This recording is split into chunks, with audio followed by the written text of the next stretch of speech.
commentary heard on Scott and Val Save the Universe are not necessarily the opinions of this station, its sponsors, the network, or our broadcast partners. Step back, everything will be okay. Two new heroes to face the day. Now throw all your fears away. And they're both in tights array. Scott and Val, here to save the universe. It's not a bad joke or even a curse.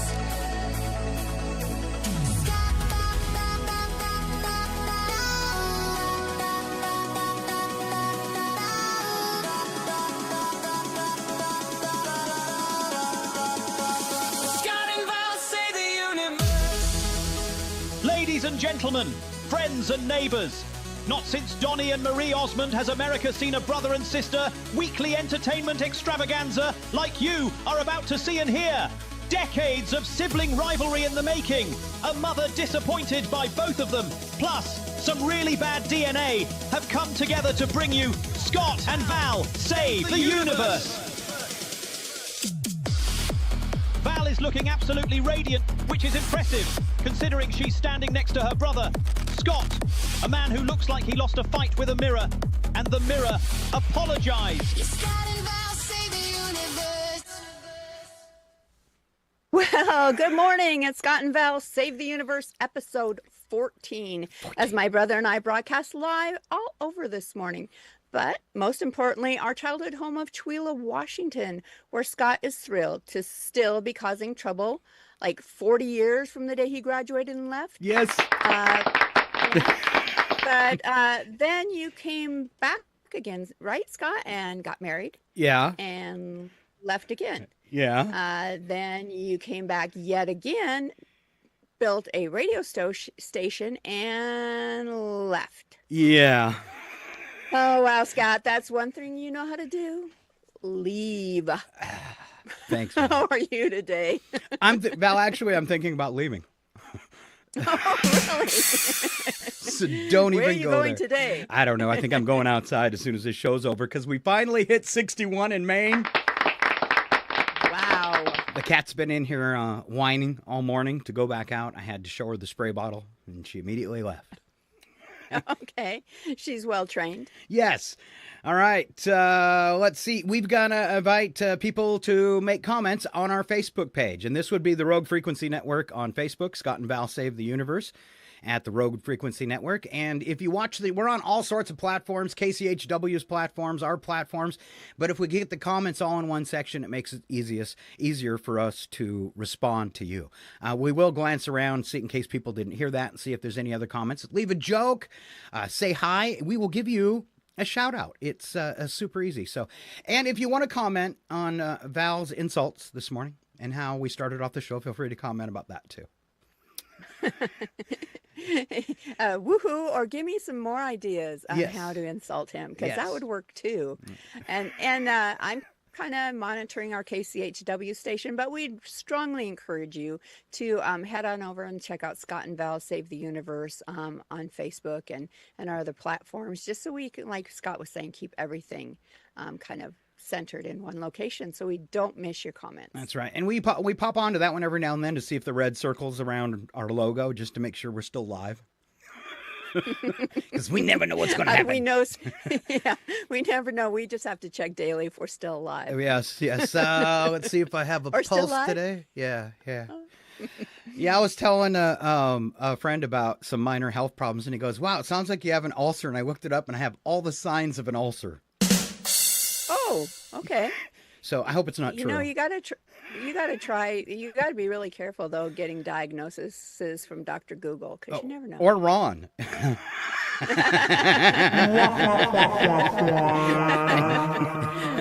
Because but he's pretty good. Because I mean, I gave him my I don't have all of them, but I gave him the side effects that I've been having for the couple weeks, and he goes, "That sounds like an ulcer." And I looked it up, and it does meet all the qualifications for an ulcer. But luckily, I'm not bleeding in places that you don't want to be bleeding, so I think I might be okay. Well, that's good anyway. I think it's rapid weight loss, though. I mean, really, I have lost a ton of weight, and probably maybe a little too quickly. I think your body has to adjust to that. So, well, and I think too is because it's actually a bacteria. I think most ulcers are actually a bacterial type of thing. So I would say maybe as you're losing a lot of weight, maybe you're not getting everything you need for probiotics. Oh, man. And so maybe you need, because you need to keep those good bacteria alive, and if you're not feeding them well while you're dieting, it could allow something else to take over. So just a thought. At 5'4", I could be the world's smallest petri dish. I don't know. Working at the school, you especially as an IT director, you're touching keyboards all the time, right? After these snotty kids. Those kids always got that finger up their nose. Exactly. And I was like, oh my gosh, no wonder I'm always sick. These kids are little petri dishes. That's right. That's right. They could kill you. And speaking of that, we're going to kick off with our jokes this morning. And first one's Tweet of the Week. All right. Graham posted this on X, and it says, my mom finally got the courage to bring my dad's urn into the living room and place it on the mantle. It was bittersweet and caught everyone a little off guard, including my dad, who was just sitting there watching Star Wars. I think she's ready for him to die. Yeah. Oh, and Val I've got some really bad. Okay. Go ahead. I was just going to say, you were up all night doing your taxes, and I think you have something. Oh, yes. I've got a little bad poetry for you this morning. Yay. Granted, remember, I was tired when I wrote this. Okay. Tax time is almost over. I paid to Uncle Sam his due. He took every cent that I made last year, and the sock, I kept it in too. Wow, you keep your money in a sock? You must not have very much. I don't, especially since it's only one of those half socks. 50 cents. All right. On the show today, whacked out weather with Alan Milani before the top of the hour. We'll also hear from, I don't know why Ken's not in this, because we should start in order. Ken with Panic Time, me and Val with Future News, Alan with whacked out weather, Joe with Ski by the Sea Entertainment News, and he said today he's got a funny one, and then he's actually going to do some entertainment news, but it's going to be it's going to be local, I think, for Stevens County. Okay, for cool. our hometown, but we'll deal with that. If you're listening over here on the East Coast, just like grab a cup of coffee while we're doing that. Plus, weekend sports short with Nigel. He's back. Last week, the entire staff of Scott and Val Save the Universe, which we're now calling Scott and Val's STU. I like that. Oh, all right. Sounds like something you need a pill for. You need antibiotics for. It is. And now I forgot what I was. Oh, Nigel. The rest of the staff's really irritated because Nigel won the most spins last week. All right. But we could do well. Last night at midnight, I posted a short video that said, and it's on there. I'm going to play it in a little bit too, so you don't have to watch it on Facebook. But it said Scott and Val, the movie trailer. All right. And I put it up. That people must want us to do a movie, Val, because I checked on it within, I don't know, maybe a few hours. It was probably 5, 6 o'clock this morning. And it had 500 spins. So that's kind of a sign that we're going to have to do a movie. Are you ready? You know, is there a movie classification under a B movie? Yes, it's C, which stands for couldn't watch. Couldn't even bear to watch it. I don't know. The trailer looks exciting, though. And we look good. Oh, yeah. We look really good. Because the photo I used of us and animated is from about, let's see, that was like the first year of the radio station, because that picture was taken in the old studio in Chihuahua. So that picture that animated us and brought us to life is about 15 years old. So that's why we look so youthful. Yes. All right. I was like, man, look at that hair for both of us. Yeah. Thick and luscious. All right. We also have an award song for J.D. Vance in Future News, which are coming up in the few minutes. And, well, I'm not going to give you any more info. Here comes Val. 4 things you didn't know yesterday. All right. People between the ages of 45 and 54 are likely to suffer the Monday blues the most. Glad I'm older than that. Yeah, I think it's because they can see, retirement, the light at the end of the tunnel, but they've still really got a long ways to go. Well, people that are around 40, younger than 45, have plenty of energy. So maybe Monday doesn't affect them that much. And once you're over 54, you're near the end. So who cares? The end of your working career? Or possibly both. Possibly both. All right. The next thing you didn't know yesterday, every day 1% of the world's population visits a McDonald's. All right. So if you visit McDonald's every day, keep it up. There you go. In the U.S., Maine is a leading producer of toothpicks. Wow. It's because we have all these tiny trees. We can't. I mean, you can find big trees, but they've cut them mostly. All the really good old growth stuff's kind of been cut down. So that's these, like our forest. It's all. We got a couple big ones, but most of the trees are about 8 inches around. So real easy for toothpicks. For some reason, I thought you were going to say tiny teeth. Well, instead of trees. No. From what I've seen on Facebook, dating, not a lot of teeth. Just calling it the way I see it here in Penobscot County. It's got Knob and Scott in the name. Need we say more? Yeah.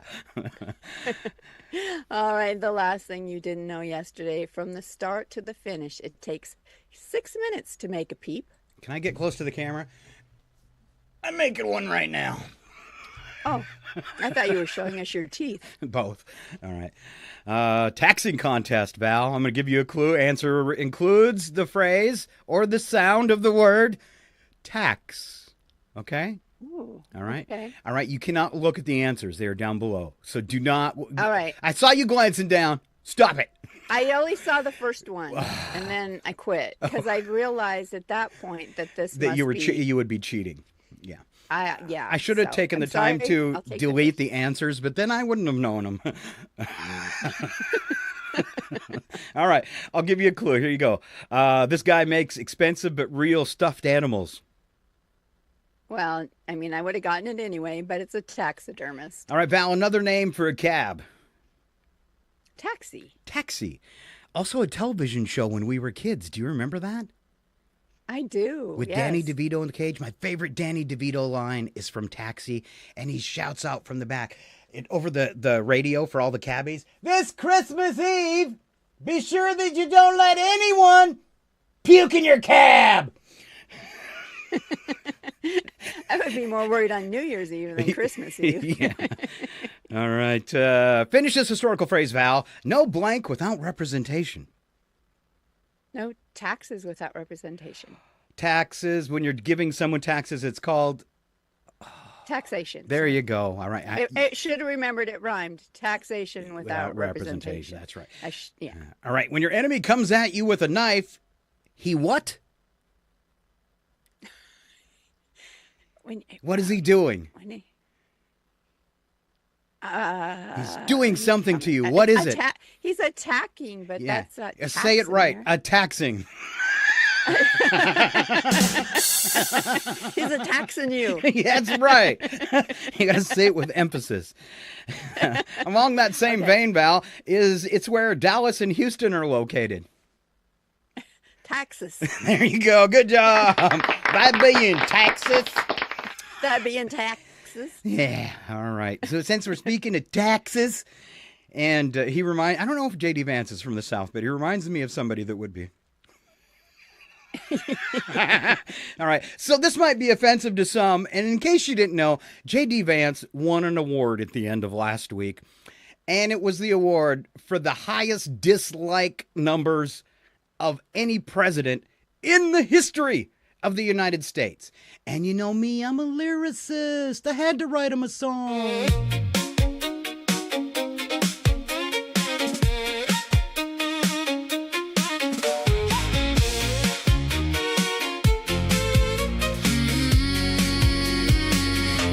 The poles are in, this story is true. He's got eyes dark as a shoe, and a voice that lies like a president. president too.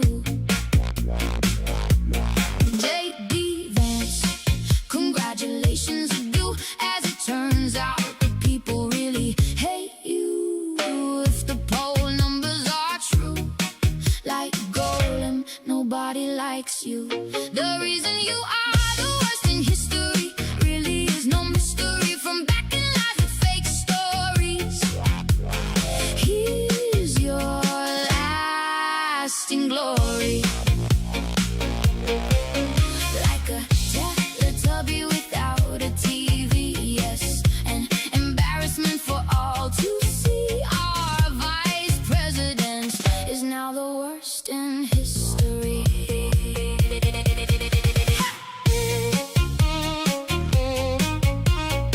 Smallest violin.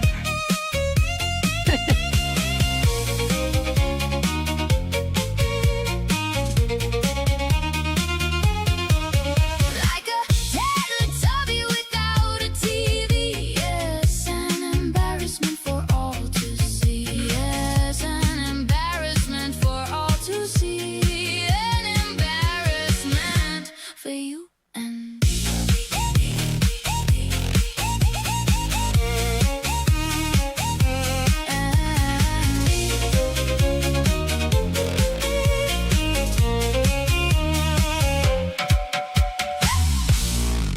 Yeah. All right. You might not like the lyrics, but it was a pretty good song. You know, I was waiting for something about along the lines because he promoted this too, that they were eating the dogs and the cats. Oh, yeah. You know, there's so much. I could have turned it into a 4-minute song, but I didn't want to do it to the listener. True. All right. I got, since we're playing videos, I do have one more for people listening on the radio or the podcast. This one, you're going to hear some audio, but you won't get the whole visuals on this. This is a joke I put up as a movie trailer, but it can also be used as an intro for our return to the show. Me and Val both like sci-fi, of course. This is Saving the Universe, and here we go.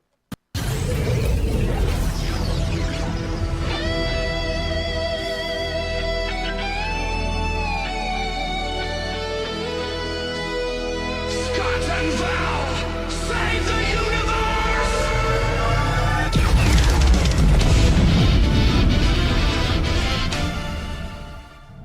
All right, should I read the coming fall 2026 big heroes, bigger stories?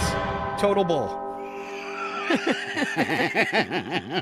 But it is mine and Val's very first movie trailer.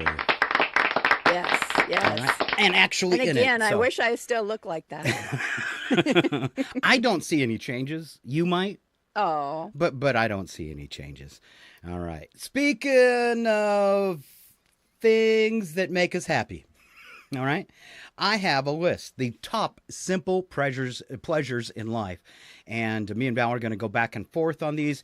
2,000 adults are asked to save their favorite simple pleasure. And Val, would you like to start off by doing a few? yes. Feeling the sun on your face, Always.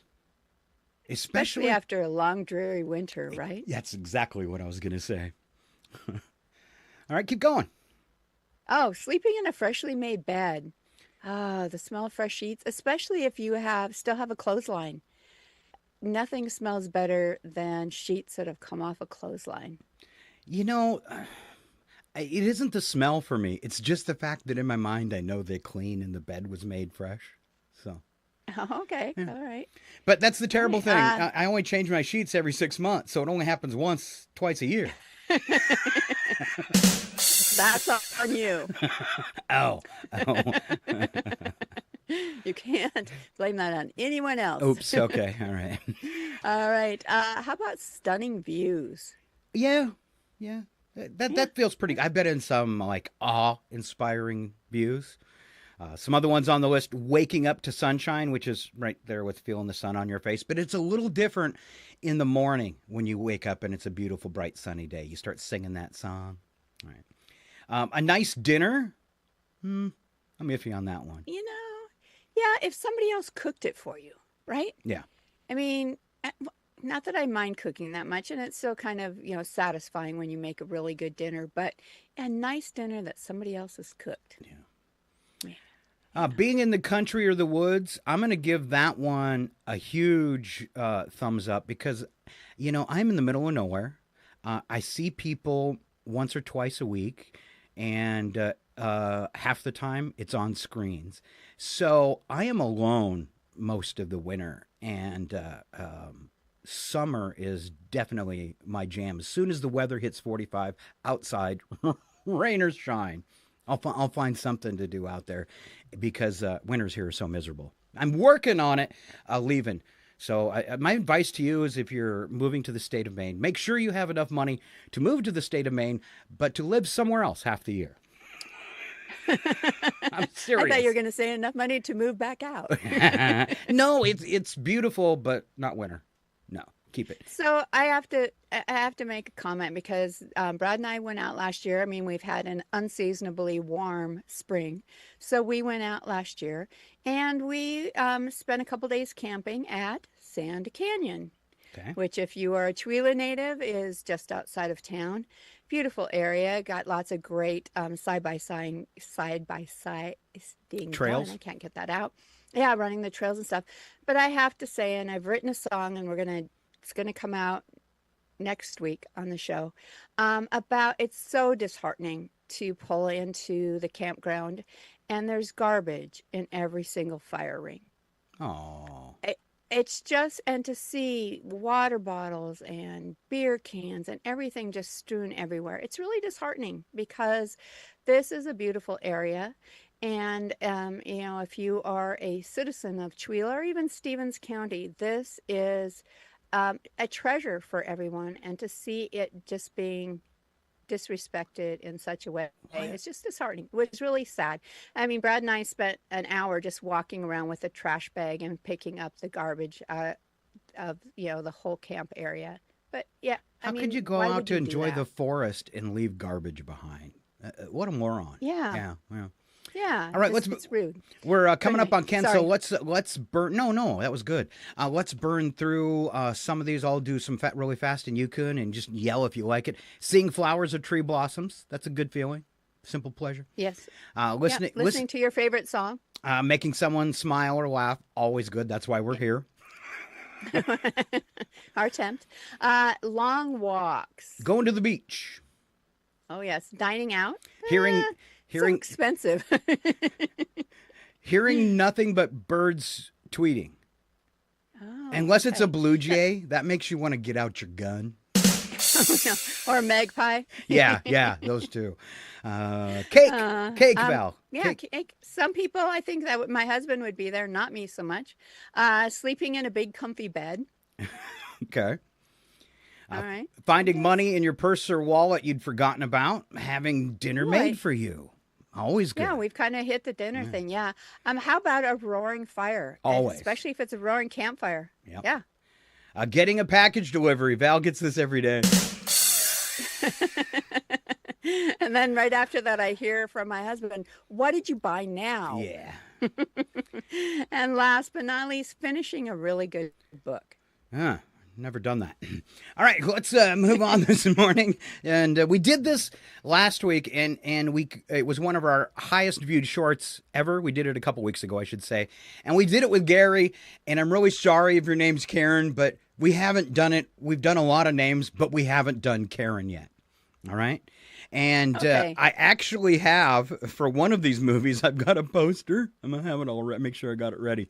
So this is ruining a movie by adding the name Karen. And Val, I'm going to do the first one just because if I just give the name, it's not going to make sense to people. And this movie is just called Karen, but it's got a picture of her coming up out of the water maybe.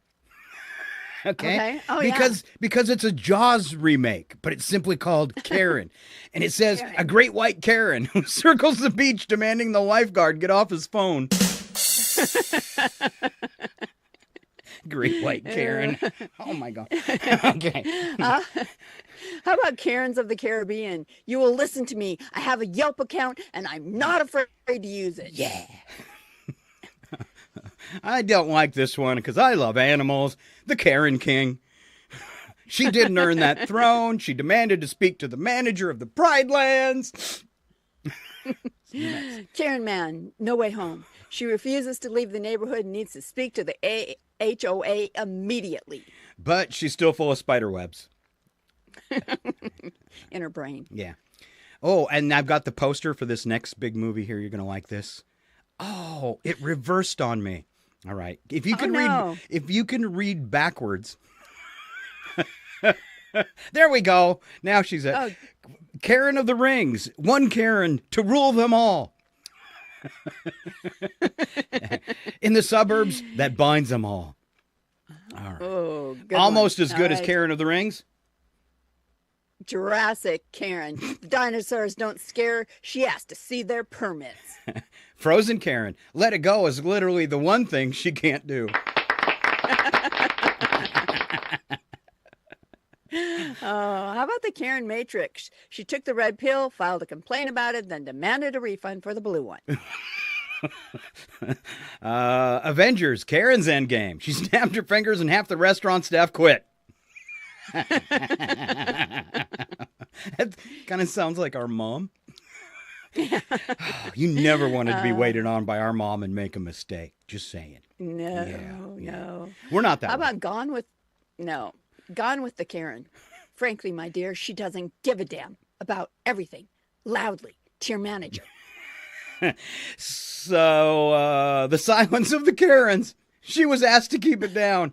She did not keep it down. Of course not. Of course not. Oh, boy. Karen actually.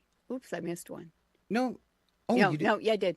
All right, no, I got it. Karen actually, a rom-com where she falls in love with the customer service hold music.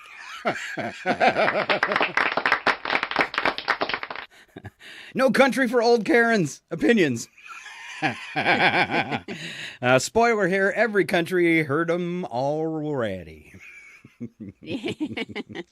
Over and Over again. and over. All right. Real quick, I think we can fit this in. We're going to juggle some stuff around. But this is also really popular in shorts. Funny things kids have said. And Val, will you kick it off for us? Sure, bubbles on the interstate. A 4-year-old pointed at a bald man and said, "Mommy, that man forgot to bring his hair." Oh, I hope no kid ever does that to me. Kid told his teacher, "My dad says he pays your salary." His dad was a plumber. A little girl saw her grandpa napping and whispered, "Is he charging?" I certainly hope so. No kidding. 5-year-old asked mom, "When you die, can I have your phone?" Planning ahead. Love kids. Wishing for it nightly. Yes. A kid walked up to a very pregnant woman and asked, "What did you eat?" I think my wife had the same thing. Little boy at a wedding loudly asked, "Why is the lady so mad she's crying?" Is that what you did, Val? I think so. All right. A 7-year-old told his dad, "You're my third favorite person." Dad asked, "Who was first?" "Well, me, obviously." Well, that's a good one. That is a good one. Kid introduced baby brother to guests as the one that replaced our dog. Also, my sister. 4-year-old told his pediatrician, "My mom said if you give me a shot, she's going to sue you." Ooh, that's a good one. I wonder if mom's really said that. I doubt it. Little girl saw her first thunderstorm and said, "Mom, the sky is broken." Aw. So cute. It's cute. A 6-year-old looked at his teacher dead in the eyes and said, "My mom says that you give too much homework, that I'm not supposed to tell you that." So it's probably totally true. Totally true. As any parent, though, we used to feel that, right? Because it's not like your kids come home and do their own homework, especially when they're little kids. They come home and you have to help in some way. And so, I used to think that too. Why are they giving my kids this homework? I don't have time for it. Oh, 5th grade, 2 hours of homework every night. Mom thought I was falling behind. And I had to have. She wanted to hold me back another year. She was really talking to me about it because I had so much homework every night. But I had good grades, so I actually had a friend call my mom to reassure her that he has 2 hours of homework every night. And I don't think teachers that do that realize that you're going to have homework from other classes too, maybe. And if they are, let's say, under high school age, the parent is going to help them. So the parent spends, X amount of hours at work every day and then has to do schoolwork with the kid at night.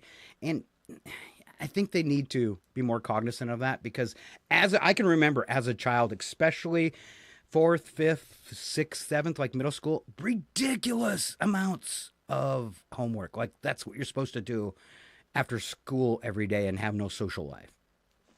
So, all right. Yeah, and I think it's changed though. I think parents complained enough that it's backed off. Teachers have kind of backed off on that. Yeah. Yeah.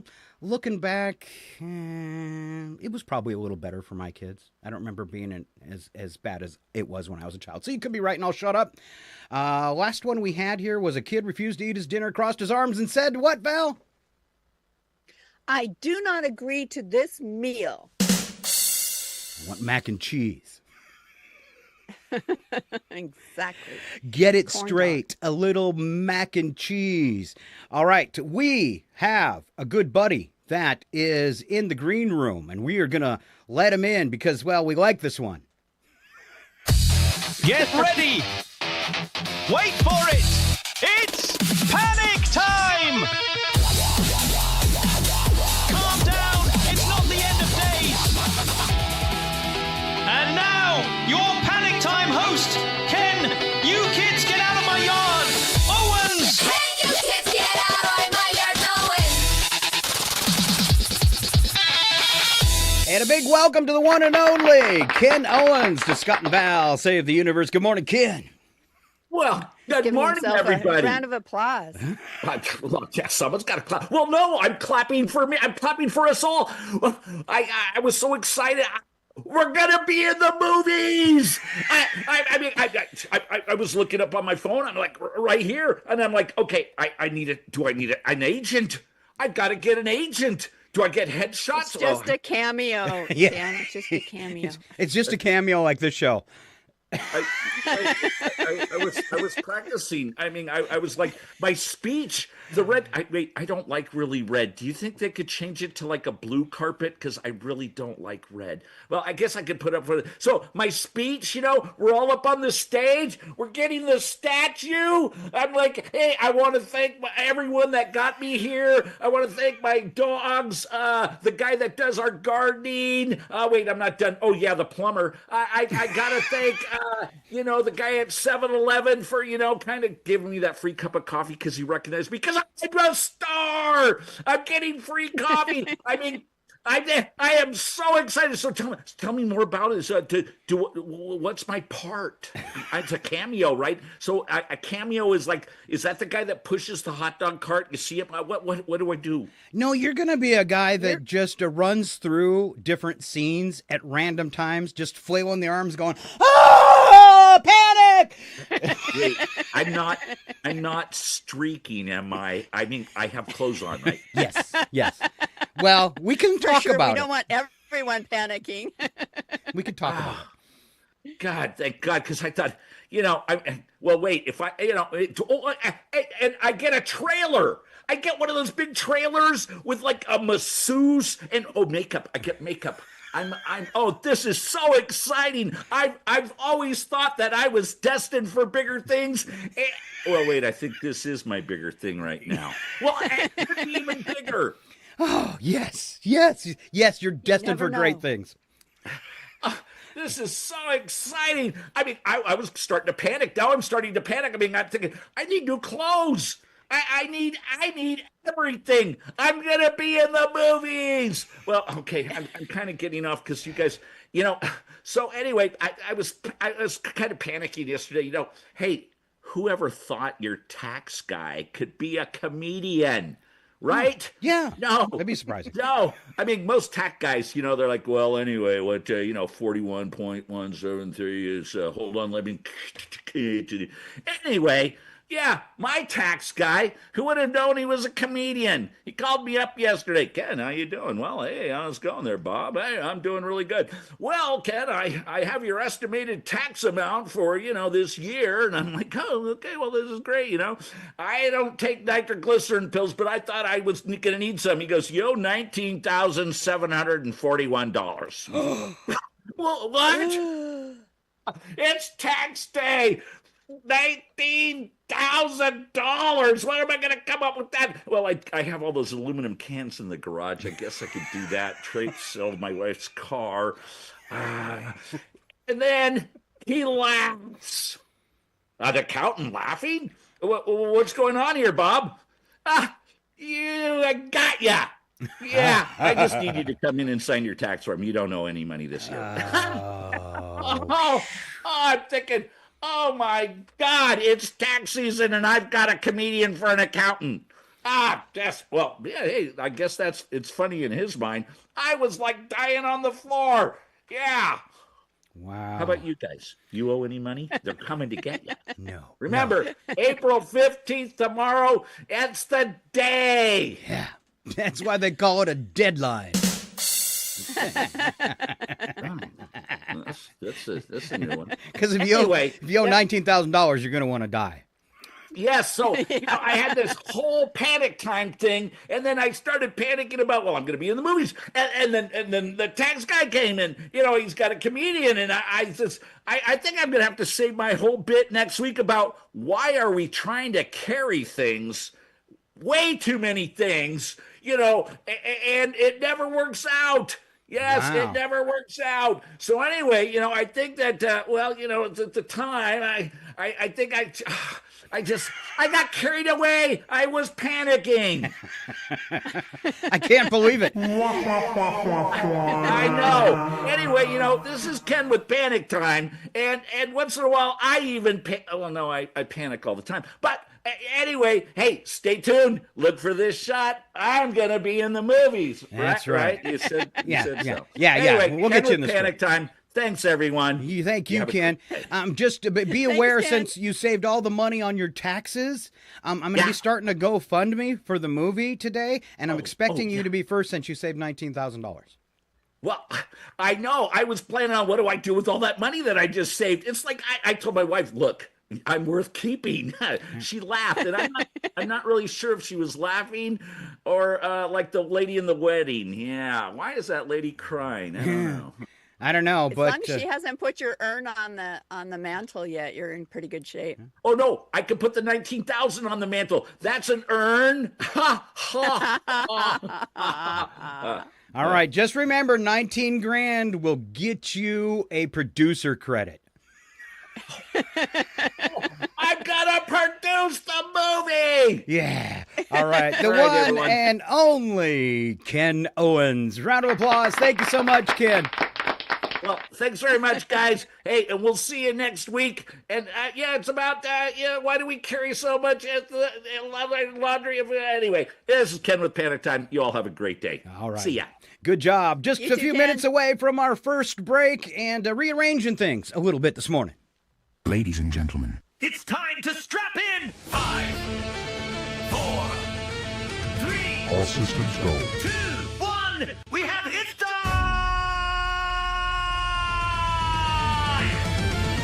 And now it's time for Future News with Scott and Val. Future News with Scott and Val. Yes, you're time-traveling idiots. True, but also very offensive. Only to us. All right, Future News with Scott and Val, April 14th, 2056. Val's got our first story. All right, breaking.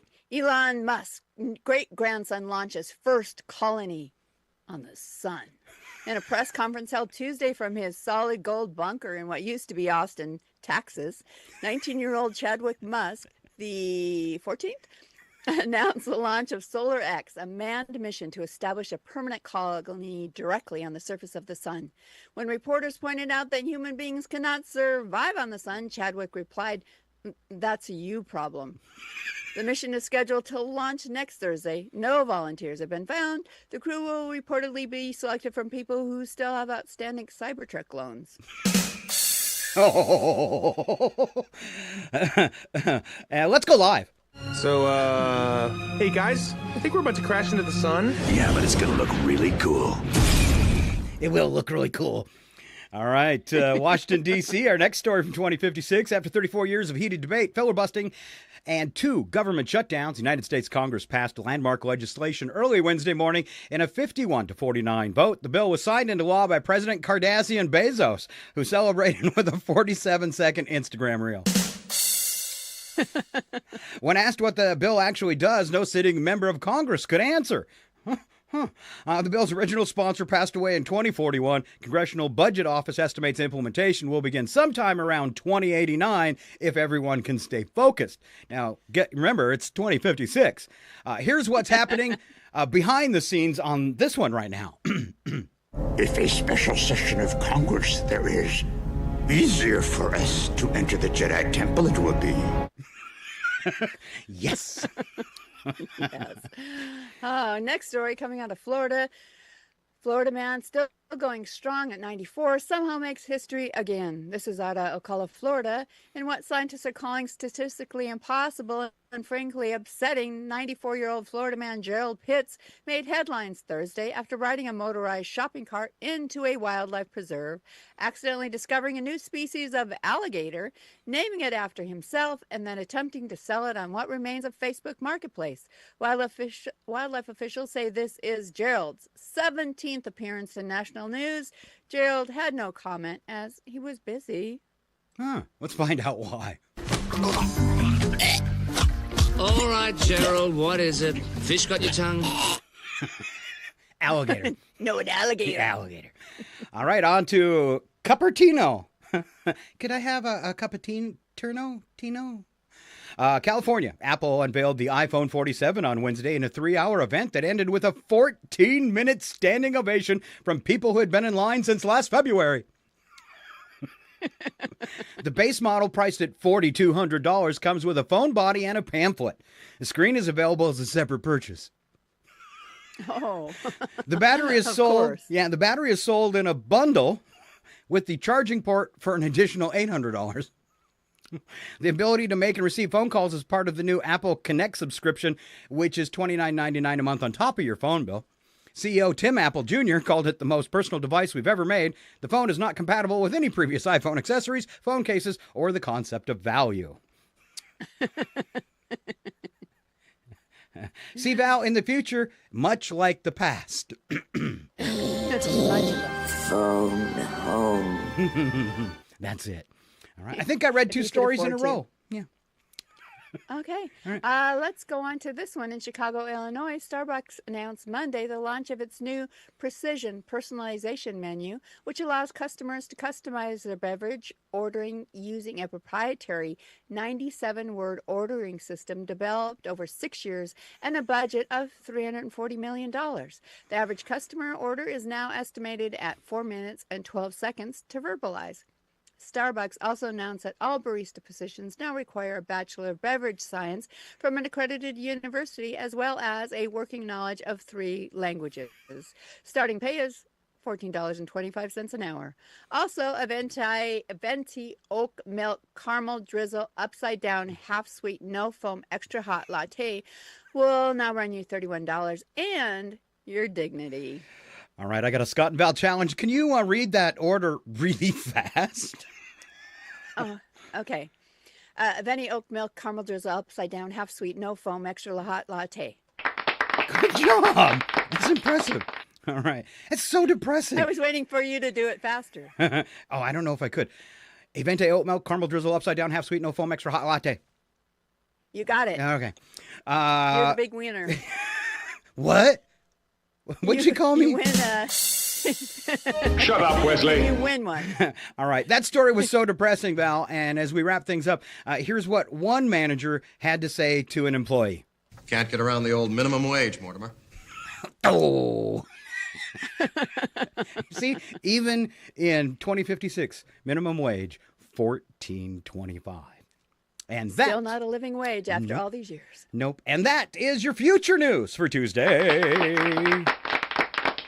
All right, when we come back from break, the one and only Alan Milani here to bring you some whacked out weather. Don't go anywhere. Scott and Val Save the Universe will be right back. They're probably heating up a chocolate teapot. I hate this job. It's total bollocks, isn't it? Their mum must have been real knackered after raising these two wibble-wielding squiffies.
and Val save the universe!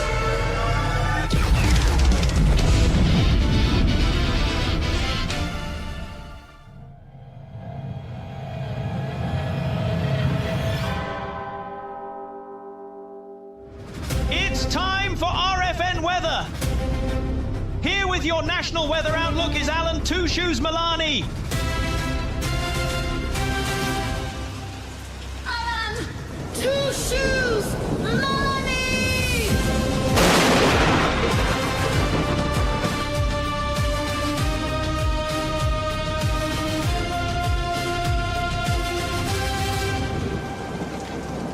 All right, welcome back to part 2 of Scott and Val Save the Universe. And we start this segment off with the one and only Alan Milani and his whacked out weather. Good morning, Alan.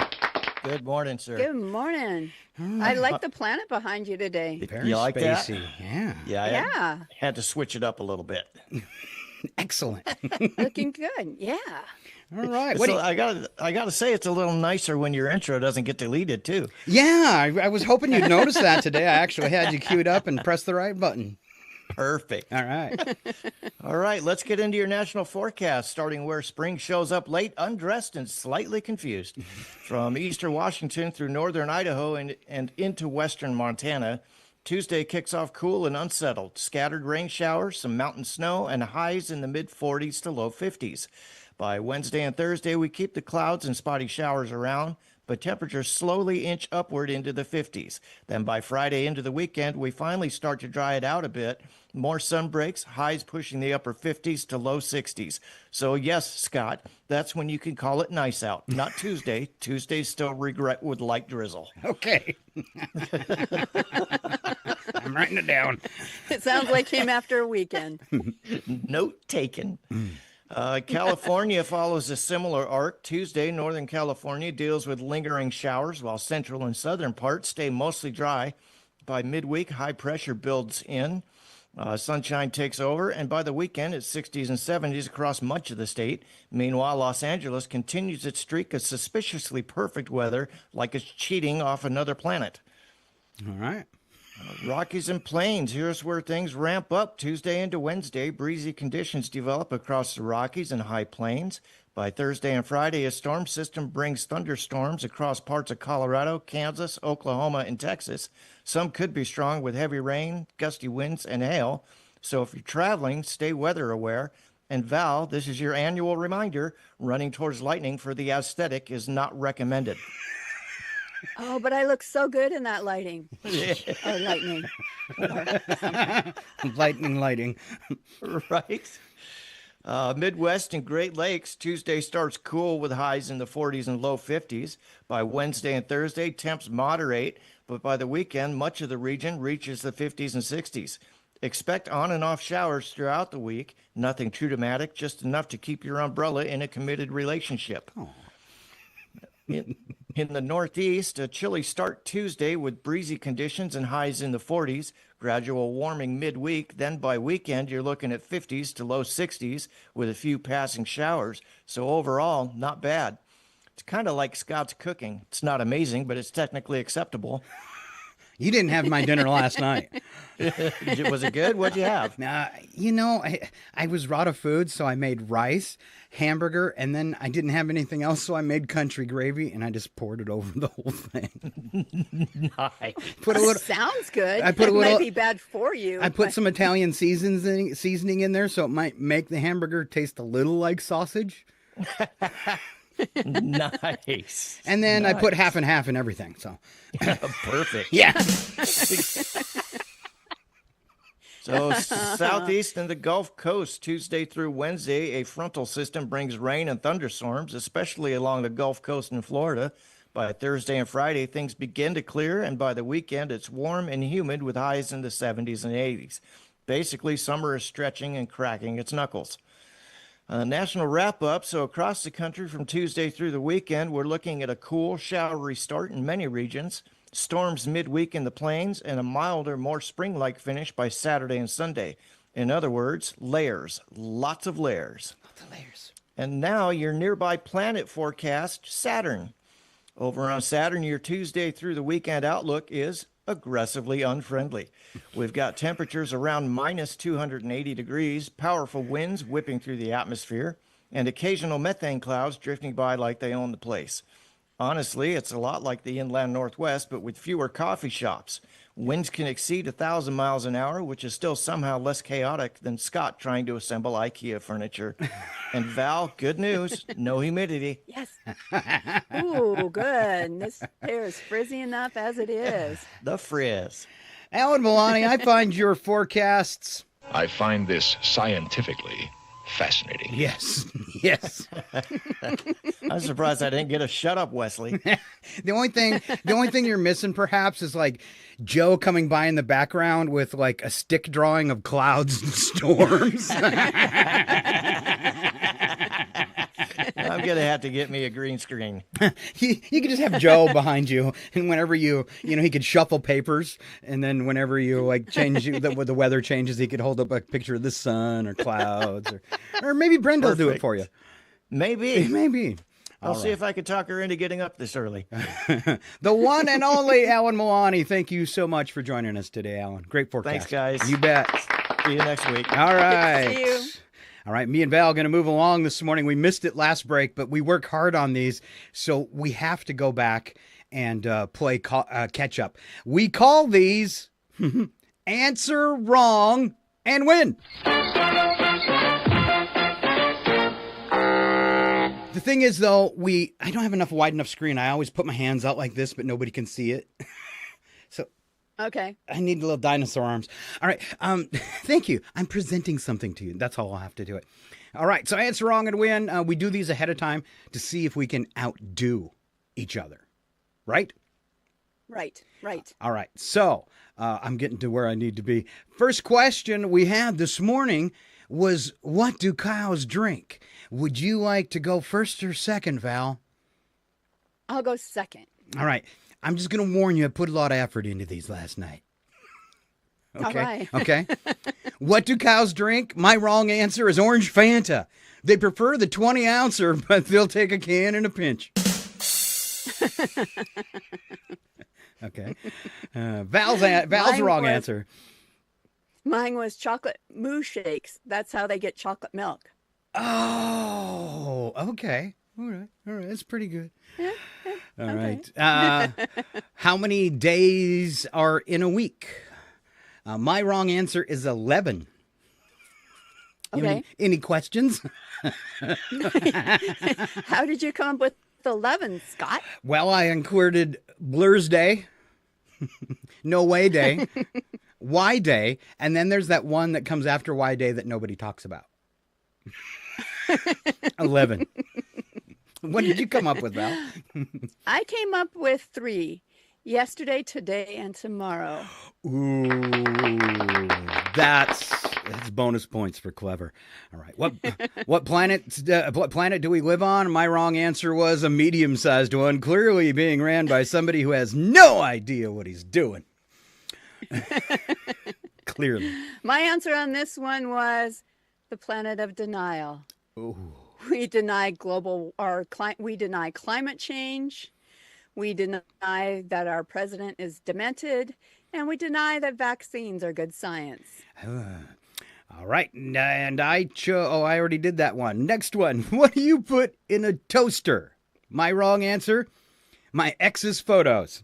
They don't fit great, but emotionally very satisfying. I actually had 2 for this one. Okay. What do you put in a toaster? Toast. That's a right answer. No, because you put bread in a toaster, not toast. Oh! I concede to your brilliance, Val. And my other answer was a fork. You only do it once.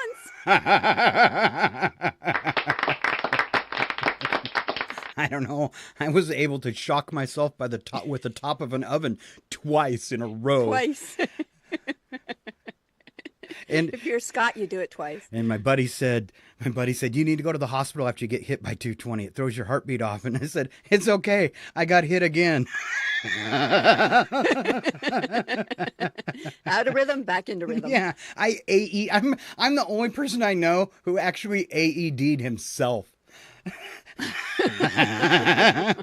Just give me the paddles. And it hurts your body for a long time, doesn't it? Yes. You feel like the cartoons with the birds. I mean, you see the stars. I couldn't see the birds, but it felt like that. And my hair literally standing on end, and my chest, you could see it move out of normal, like my chest would heave, maybe like 2 inches from my heart every time my heart beat. Yeah, it was impressive. And I lived. Mostly. You know why? It's because only the good die young. That's Scott. right. I'm here forever. Shut up, Wesley. All right, let's move on this morning. Which is older, Scott or Val? Put your best guess on Facebook and be careful, because Val might hunt you down. No, we're playing a game called Which is Older. I'm going to give Val a couple of well-known inventions. She has to tell me which one is older. Do not look at the answers, Val. I know. I saw. I scrolled back up. I was like, I can tell this is going to be a question for me, and I didn't look this time. Good. All right. Which is older, Val? Bubble gum or cake mix? This is a tough one. Ooh, like prepackaged cake mix, I'm assuming. Yeah. I'm gonna say bubble gum is older. You'd be right. 1928 and cake mix 1949. Good guess. It's that giant brain of Val's. The credit card or the copy machine? This one's gonna. I'm not gonna. Is it gonna be like a? It's a little bit trick question. I'm not saying nothing. Gosh, now I want to say the copy machine. You want to say the copy machine? Would you like to phone a friend? RFK is standing by. Oh, great. Does that mean I'm wrong, or are you just trying to make me think I'm wrong before you tell me that I'm right? Did you say copy machine? I did. You're right. Did you say copy or coffee? Copy. A copy machine you think is older, and you're right. 1937. Credit card not till 1950. Well, I find it hard to believe they were making copies in 1937, though. Was it like the old, what do they call them, like the old ditto machines? Remember those? Are they talking about like the paper you can write through? I don't even know what that's called anymore. Yeah, it's like, because I remember doing it like when we were in school, it was like that ink machine, and they put the original through it and then they run it. Yeah. Nobody on Facebook's helping either. No, of course not. So you were right there. Leave me hanging. Yeah. All right. The first canned beer, Val. Or a Slinky. The canned beer. And you'd be right, 1935. The Slinky, though, very close, 1943. Oh, okay. Yeah. That's back when we still made things out of metal, even toys. Yeah, now they're plastic. Plastique. And they have the plastic Slinky, too. Can you believe it? That's what I mean. That's what I was referring to, was a plastic Slinky. Sorry. But on the plus side, they come in great colors. That's true. And they don't leave your hands black and smelly. I kind of enjoyed that weird metallic smell. It is kind of creepy, though. It was. Yeah. Why did Slinkies have their own special smell? How come other metals? I mean, you can go sniff a hammer. Nothing smells quite like a Slinky. That's right. I always figured Val put her feet on it. Just to mess with my Slinky. Well, you tried to get your whole foot through it. I did. Make a foot bracelet. I wanted to play RoboCop. All right, diet soda or the first scientific handheld calculator? Oh. The calculator. Let's see. First scientific handheld calculator, Val, 1972. So that's pretty old. Oh, I the first diet soda, 1952. That's 20 years to you and me. Oh, right. I was trying to remember, with Mom, it used to be the Tab. And I was thinking it was much older with Tab. I mean, much newer, but evidently not. Not so. All right. We're going to play Spy the Lie, Val. The most frequently misspelled word in the English language is misspelled. The most frequently misspelled American city is Pittsburgh. 4 out of 5 adults say they've been hit by bird droppings. Which one's the lie? Which one's the lie?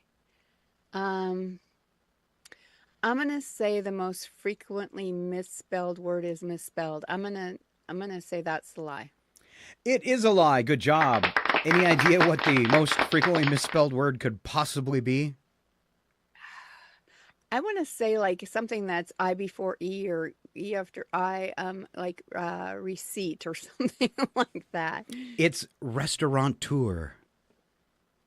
Like, oh boy. Restaurant's hard that enough. Many people, So now you... that many people are out asked to spell restaurateur that they would know that that's the most misspelled word. Well, I used to be a restaurateur.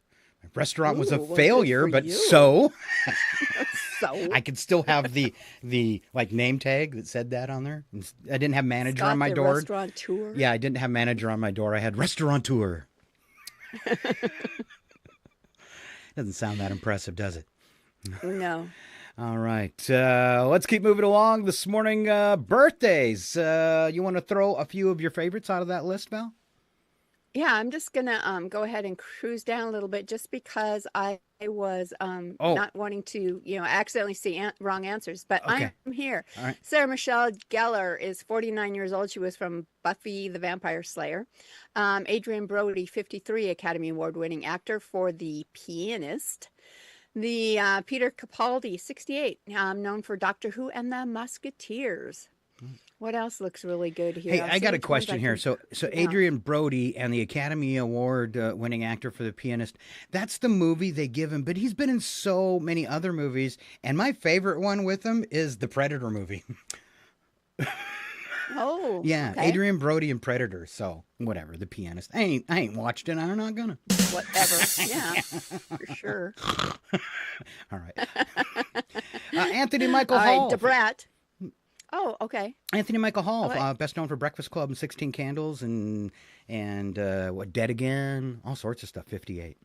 See, you know all these actors because you are more into the entertainment news. I have, and I mean, unless it's like somebody I really know, I just don't even recognize them. So, yeah. Robert Carlyle But, turning 65. He was the creepy dad in a lot of movies, but he was the creepy dad in 28 Months Later, the second 28 Days movie. So, Okay. and I got to do this one. Richie Blackmore turning 81, English guitarist known for Rainbow and Deep Purple. Wow. Yeah. 81. 81. All right, moving on to a little history. I'll do this one and leave the goofy holidays for you, Val. Noah Webster copyrighted the first edition of his dictionary. It was 1928, and of course today. 1828. 1828, thank you very much. Yeah. 1846, I'll get it right. My friends, the Donner Party. Departed Springfield, Illinois for California on what will become a year-long journey of hardship, cannibalism, and survival. Much like Gosh, Thanksgiving at thought it Val's. was that. I would have never thought it was 1846. I thought it was much newer than that. Oh. I mean, closer in history Nope. to us. Eating people's been going on for a long time, Val. Okay. 1865, Abraham Lincoln was shot in Ford's Theater by John Wilkes Booth, and Michael Che in trouble from Saturday Night Live for suggesting the same thing. 1912, yeah. Suggesting someone should go to a play. 1912, the British passenger liner RMS Titanic hit an iceberg in the North Atlantic. It would sink the following morning and take with it 1,503 lives. 1927, first Volvo car premiered in Gothenburg, Sweden. Volvo, Ford, and Toyota came out today and said they're all going to go bankrupt because of China and their discount electric cars. 1968, at the Academy Awards, a tie between Katharine Hepburn and Barbra Streisand resulted in the two sharing the Best Actress Oscar. Way to go! Yes. Well, Barbra Streisand was afraid of Katharine Hepburn. Pretty good impression there. Thank you. I can only impersonate women. No. And you do it quite often. Oh, Val, really? I'm picking up a heavy, creepy vibe here. And 1981, first operational space shuttle Columbia landed at Edwards Air Force Base in California after its first test flight. They say first operational because the Enterprise was really the first shuttle, but it didn't fly. It flew on a plane. One not under its own power. 83, the first cordless telephone capable of operating up to 600 feet from its base, invented by Fidelity and British Telecom. Wow, 83. 2006, one of my favorite stories ever. A homeless cat saved the life of a newborn baby abandoned in the middle of the night with temperatures near zero on the doorstep of a house in Cologne, Germany. Police said the cat meowed loudly until someone woke up and opened the door to see about the noise. Thanks to the cat, baby boy suffered only mild hypothermia. Yay, cats. Yay, kitty, kitty. All right, and neither one of us have had a cat butt on our show today, which is very surprising. I know it. First time ever. And the show's not over, though, yet. Oh, yeah. Archaeologists announced they found a 3.3 million year old stone tools in Kenya, the oldest ever discovered, which predate the earliest humans. So who was using those stone tools? Well, evidently, they had miscalculated the date of the earliest humans. Yeah, yeah. And one of them engraved on it said Val. That's payback. That's all I'm saying. All right, goofy holidays and special events with my beautiful sister Val. All right, the first one, the goofy holiday, it's the Bengali New Year, first day of the Bengali calendar, celebrated by millions. Okay. It is Vishu Day, which is the Kerala New Year, traditional New Year for the, gosh, thanks for these great words today. Oh, Malayali population in India. It's Pan American Day. It is World Quantum Day, an international initiative to promote understanding of quantum sciences. I love quantum sciences. All right, Lyrid's meteor shower begins today, leading up to the peak later this month. And then let's go, those were month-long holidays, I guess. And then we're going to the... No, they were just cultural, they were just cultural observances for today. And just a tip. If I'd read the whole thing, I would have gotten that. And just a tip from somebody who's been doing radio for 40 years. When you get one of those words that you don't not know how to say, just say it. Say it with conviction. That's all you have to do, even if it's wrong. It sounds worse, I think, when I listen back to air checks, it sounds worse than trying to pronounce boy shaka. But if you just say boy shaka, and if it's wrong, it's wrong. But you sounded like a pro. And yeah, there you go. And meteor shower. Right. Meteor shower. That's so spacey. I love it. Yes, the Lyrid's meteor shower. Go check it out. All right, goofy and quirky holidays today. International Moment of Laughter Day, a day to de-stress by focusing on humor. It is Look Up at the Sky Day, encouraging stepping outside to admire the clouds, space, and sky. It's National Dolphin Day, a celebration of the intelligent marine mammal. National Pecan Day, or pecan, however you say it, celebrate by eating America's native nut. I didn't know we had native nuts. Oh, yes, I did. Okay. National Ex-Spouse Day, observed to encourage forgiveness and moving on from failed relationships. Oh, so sad. Wow. Reach as high as you can day, a motivational day to set high goals. I thought it was just for us short people trying to reach that top shelf in the pantry. A day I've never celebrated. Man, you are one pathetic loser. I'm 5'4". It is International Laverbread Day, a Welsh holiday celebrating the seaweed delicacy. And finally, it is Black Day, celebrated 2 months after Valentine's Day by singles, traditionally eating jajangmyeon, a black bean sauce noodles. Ooh, good job, Val. Jajangmyeon. See, you just said it with conviction. See how it works? All right. We've been making them wait for like ever. But when you said it, I remembered we needed to get to this. You said America's native nut. Do you have any idea that America's native nut is actually living in Belize? Ladies and gentlemen, the show that goes nowhere yet somehow everywhere is about to astound you again. Live from the tropical country of Belize, it's your RFN entertainment guy, Joe. What? Joe Wools. Joe Wolchinski! No? Woolzinski! Close to Doc then? It's time for Ski by the Sea on Scott and Val Save the Universe! It's our tropical friend, Joe Wolzinski. Welcome to Scott and Val Save the Universe, Joe. Hey, how you doing, Morning, Scott? Joe. How you doing, Val? I'm doing fine, fine. Hey, before we get started with the show here, Alan, I want you to know that for the very low price, I can do some special effects for you, okay? Get a hold of me, buddy. Get a hold of me. All right. Our cast is the only one that watches the My show. people call you people. So, My people call your people, right? Yes. I have no people, but So hey, I got an exciting thing here. I got some fan mail that I'm going to read. Actually, it's fan email. Fan email. I think I'm the funniest person on the show. You are, Joe. By far. So here's some fan email.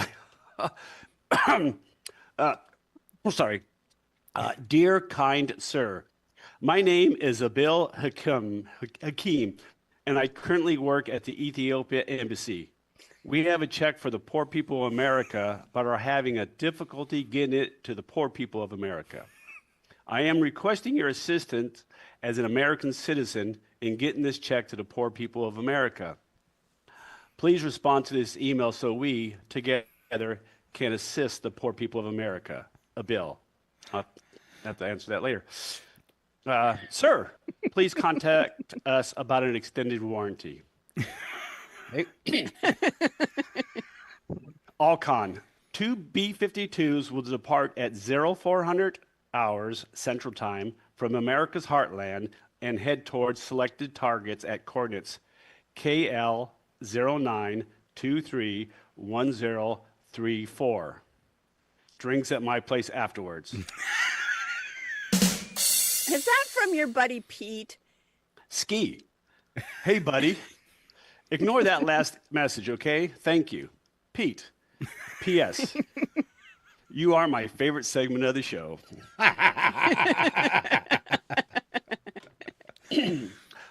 Jesus loves you. Please donate to help us get him across the border. Ski by the... Ski.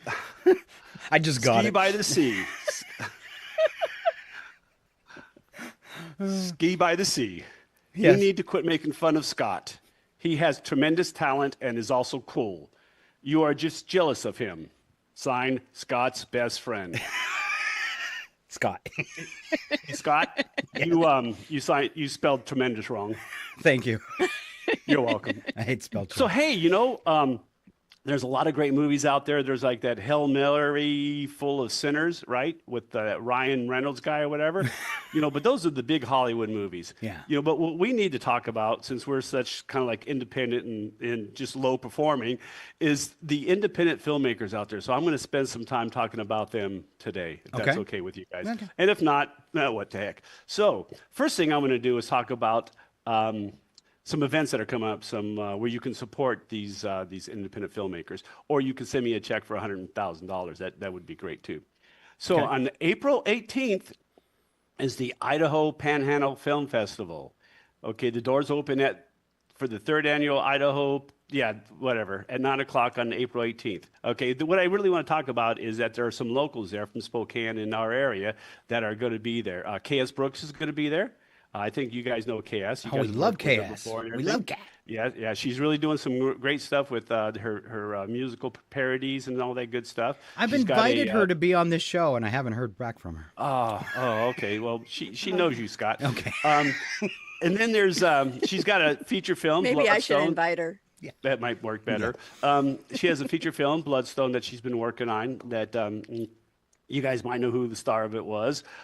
Joe Wolzinski? Yeah, you heard of it. Oh, yeah, I have. That guy. Okay. Sherry Lewis Wohl, Sean Springer, and Bill Bancroft. Bancroft. Scott, that part you said about just go ahead and say the word with conviction. It doesn't always work when you've been drinking since 7:00 in the morning. Yeah. Anyway, that's Bill a you problem. Bancroft. So anyway, but and I've worked with all these people, know all these people are really great, so support them. Scott, the 50-hour slam competition is usually in March, is now April 24th and 26th. And since I'm bumbling through all this stuff, all you got to do is Google it. You can find the information. But if you want to make a film with a whole bunch of people, all you do is you just go to this competition and you make a film with a whole bunch of people. It's fun, right, Scott? We've done, what, 3 or 4 of them? Well, I think I helped you with one of the first ones, and then I was consumed by that giant radio station in Chihuahua, I think, because I think I helped you maybe like promote a couple, but as far as actually working with you, I think it was the first one. So yeah, you were in a couple. Yeah, you were in a couple. Anyway, so the 50-hour slam competition, like it says, is in Spokane, run by some great people and stuff like that.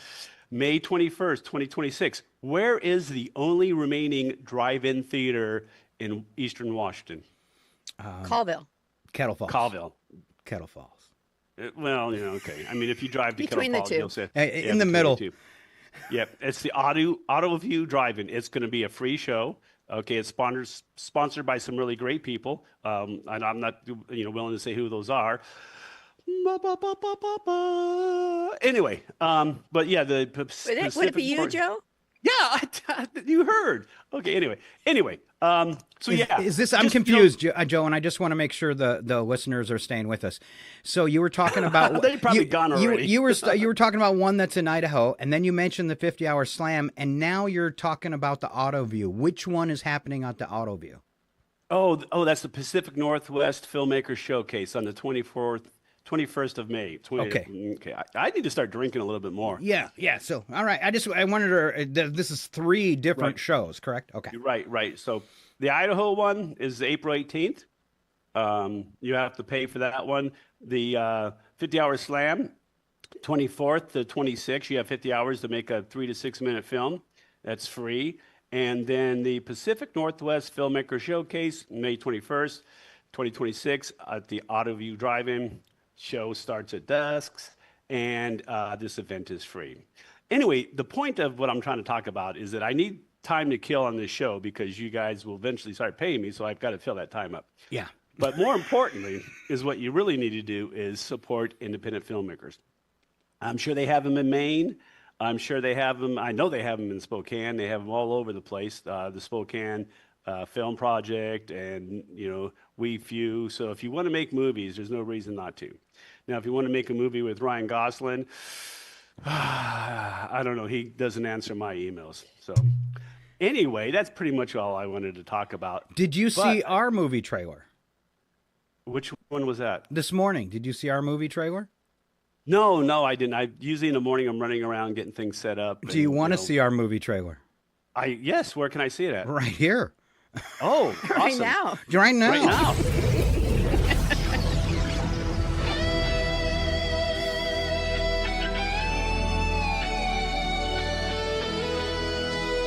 Scott and Val save the universe!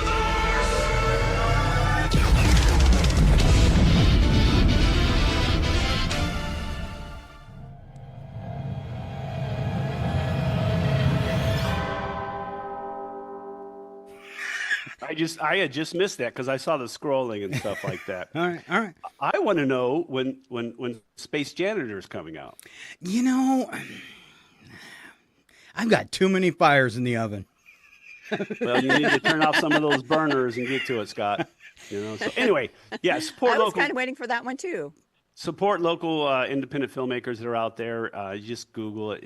I can give you more information. However, before I sign off here, I want to say a special shout out to my #1 fan, Becky. Becky, you get 1, 2, 3 pineapple stirs. Also, you get a shot of whiskey. Is Becky visiting right now? No. If you would have said yes, I was going to ask him if someone else knew about that.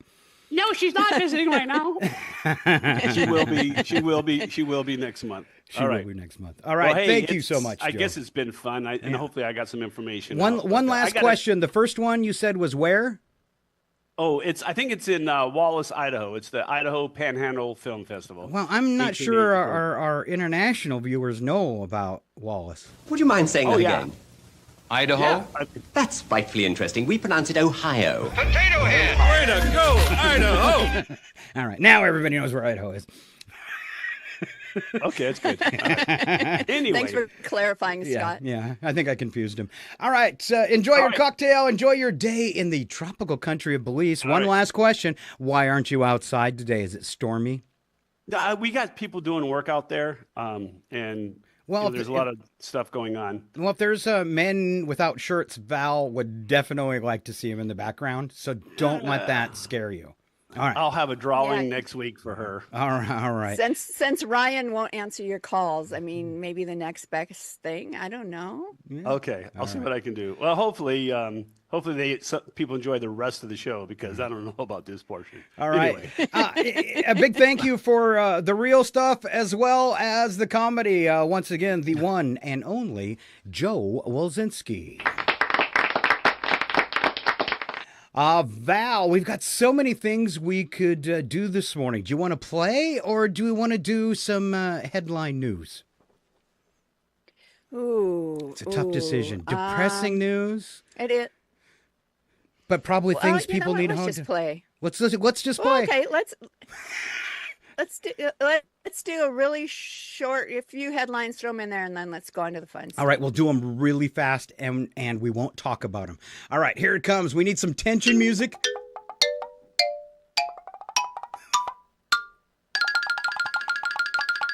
Headlines with Scott and Val. Thank you. First story today off Headlines News that I picked up. Val, would you like to roll out what our federal judge did? All righty. A federal judge dismissed President Trump's $10 billion defamation lawsuit against the Wall Street Journal and Rupert Murdoch on Monday over a story on his ties to Jeffrey Epstein. There's more. Are you froze? I know. I thought we were just like... No, I thought we were just covering just keep going, but go fast. All right. Okay. U.S. District Judge Darren P. Gales in Florida wrote in the order that Trump had failed to make the argument that the article was published with the intent to be malicious.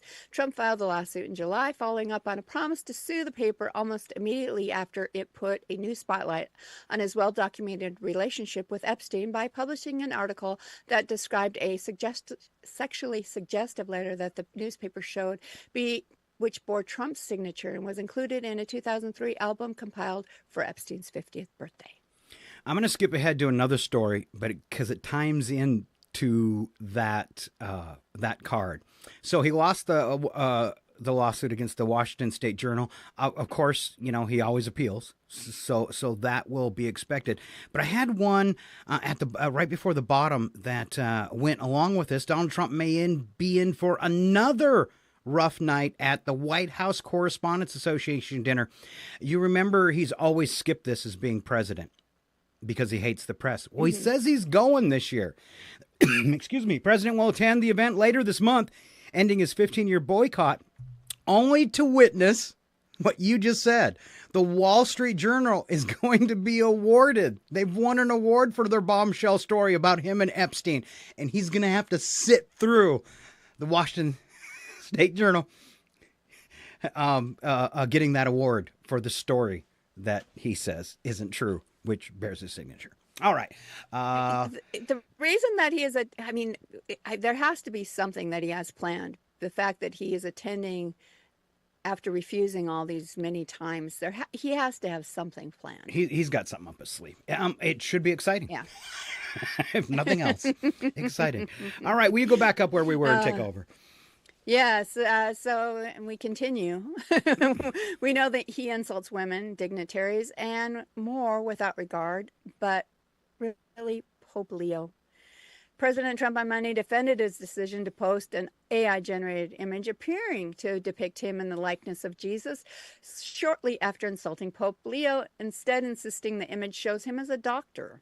The post on Sunday night sparked intense backlash, even from some of the president's most vocal supporters, and the image was deleted from the president's Truth Social account by Monday morning. The president told reporters in an impromptu press conference outside the Oval Office. I did post it, and I thought it was me as a doctor, and it had to do with Red Cross.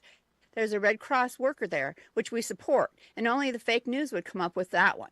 He added, so I just heard about it, and he said, how did they come up with that? It's supposed to be me as a doctor making people better, and I do make people better. I'm actually pretty sure his behavior makes us sicker. So I don't see how I've never seen a doctor in a white robe that glows and holds his hands up to the sky. And the fact that he kept insulting Pope Leo outside of his original True Social rant. When they asked about it, he continued to insult him. Yes. All right. Those are the big headline stories today. Yes, they all involve Trump, and I'd like to throw in one that didn't, but it ended up still involving Trump anyway. Nearly 100 protesters were arrested during a demonstration Monday calling on Senate Democratic leader Chuck Schumer and Senator Kristen Gillibrand to block the sale of thousands of U.S. bombs to Israel. Led by the anti-war group Jewish Voice for Peace, the crowd of hundreds initially attempted to stage a sit-in inside the Manhattan offices of two Democratic lawmakers they accused of abetting Israel's intensifying attacks in Lebanon and the U.S.-Israeli war on Iran. After demonstrators were blocked by security from entering the building, they stopped traffic outside, chanting, "Fun people, not bombs," as they were arrested and loaded onto 3 buses, including a couple Democratic senators. I love it when a congressman gets out there with the peeps and goes to jail. For sure. Yeah, pretty impressive. Stand up and do what's right. All right, there is a few headlines. See how we worked them in, Val? We did all right. We did all right. We got Nigel standing by, and if you're not familiar with Nigel Wobbleton Teacup IV, he is our AI sportscaster, and the rest of the staff's been kind of irritated, right, Val?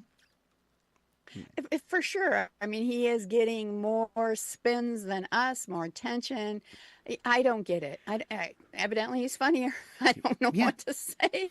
I posted, the last week's sports show, and within, I think, a day, he had over 500 and was leading the pack. And it's probably going to happen again because I posted him on YouTube, and I went and looked, and after 10 minutes, he already had like 100 views. And I'm like, why do people talk bad about AI, but yet they love Nigel? It must be his snark, huh? It must be. It must be the snark. All right, check it out for yourself. Here is Nigel and RFN's post-game therapy. It's time for me! And of course, this week's post-game therapy. A look back at the weekend of sports clashes and chaos. I'm Nigel Wobbleton Teacup IV, your superior AI sportscaster. We begin in European football, where over the weekend in Madrid, Spain, a Champions League quarter-final between Real Madrid and Bayern Munich turned into theatrical nonsense. In the 63rd minute, Real forward Vinicius Jr. went down clutching his face after minimal contact from Bayern defender Matthijs de Ligt. What happened was a light brush of the arm to the face, but why it mattered is it led to a penalty decision after a 3-minute review. Officials said there was sufficient contact. Bayern's manager blasted the call post-match, calling it embarrassing, while Madrid converted and won the game 2-1, sending half of Germany into a proper sulk. Over to Major League Baseball in New York, where the Yankees hosted the Red Sox in a rivalry game that devolved into a dugout-clearing farce. Boston's Rafael Devers launched a home run in the 5th inning and flipped his bat like he was auditioning for Swan Lake. Yankees pitcher Marcus Stroman took exception in the next inning, throwing high and inside. Apparently, baseball players treat mild disrespect like it's a declaration of war. Both benches stormed the field, a lot of shouting, 0 punches landed, and multiple players ejected for what can only be described as aggressive standing about. Boring! In Formula One, this weekend at the Chinese Grand Prix in Shanghai, Team Haas delivered a pit stop that will live in infamy. What went wrong? During Kevin Magnussen's stop on lap 27, the rear left tyre wasn't secured properly. Poor communication between the tyre gun operator and the release signal guy caused the car to be released early, only to stop again at pit exit. This dropped him from 9th to 17th, effectively ending his race. Team officials later admitted human error, which is a polite way of saying someone had a proper lashing and needs a new job at the Hot Wheels factory. And finally, in Las Vegas on April 10th, the pre-fight press conference for an upcoming UFC bout between Colby Covington and Leon Edwards nearly turned into the main event. The two fighters went nose to nose, exchanging insults about each other's records and several deeply personal attacks. Security intervened within seconds as both men shoved each other. Now the promotion has some much needed viral footage. Ticket sales are up and not a single punch needed to be thrown. Marketing, you clever devils. So there it is, grown men behaving like absolute plonkers under bright lights. Sport remains less a noble competition and more a traveling circus, and frankly, we wouldn't have it any other way. I'm Nigel Wobbleton Teacup the Fourth, your superior AI sportscaster. Now go!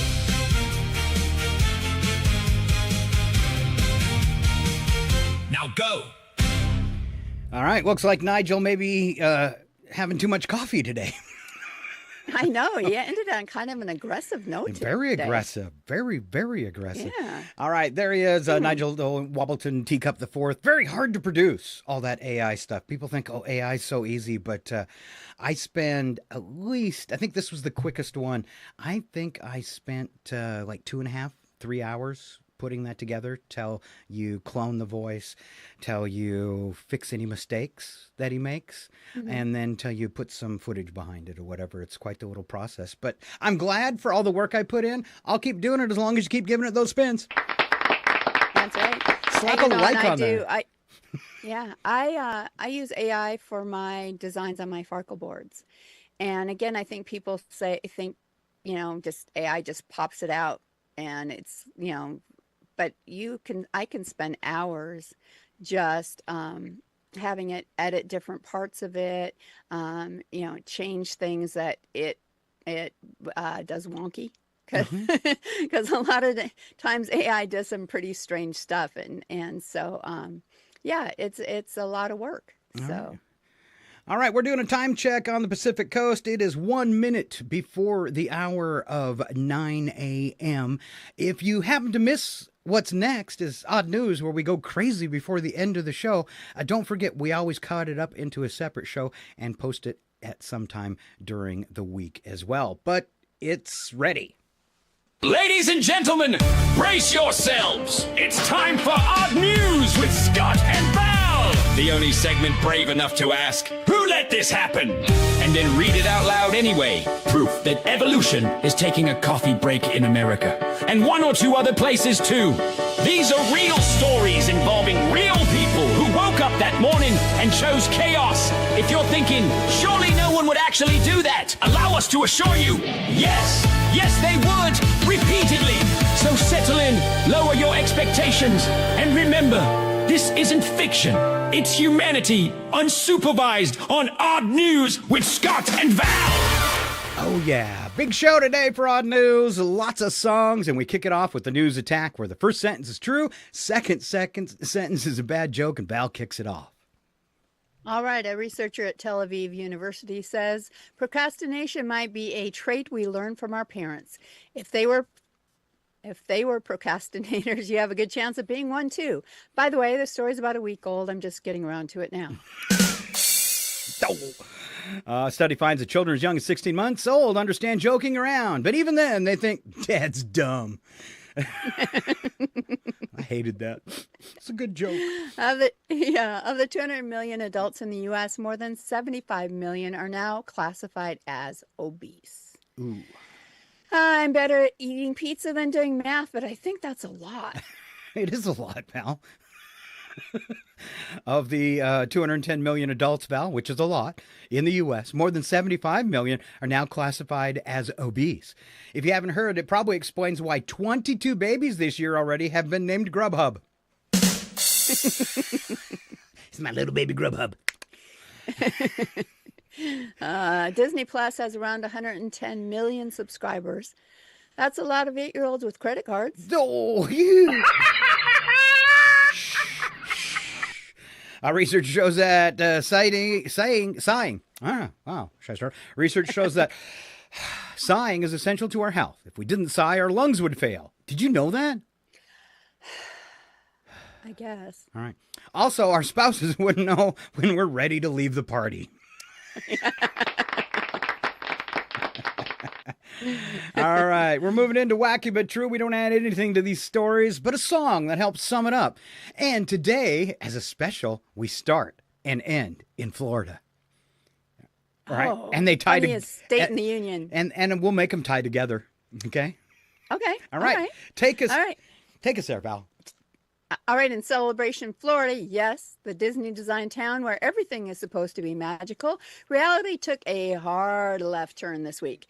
56-year-old Anthony Boole and 57-year-old March Chadwick were arrested after witnesses reported the pair driving through town with a dead alligator strapped to the roof of their car.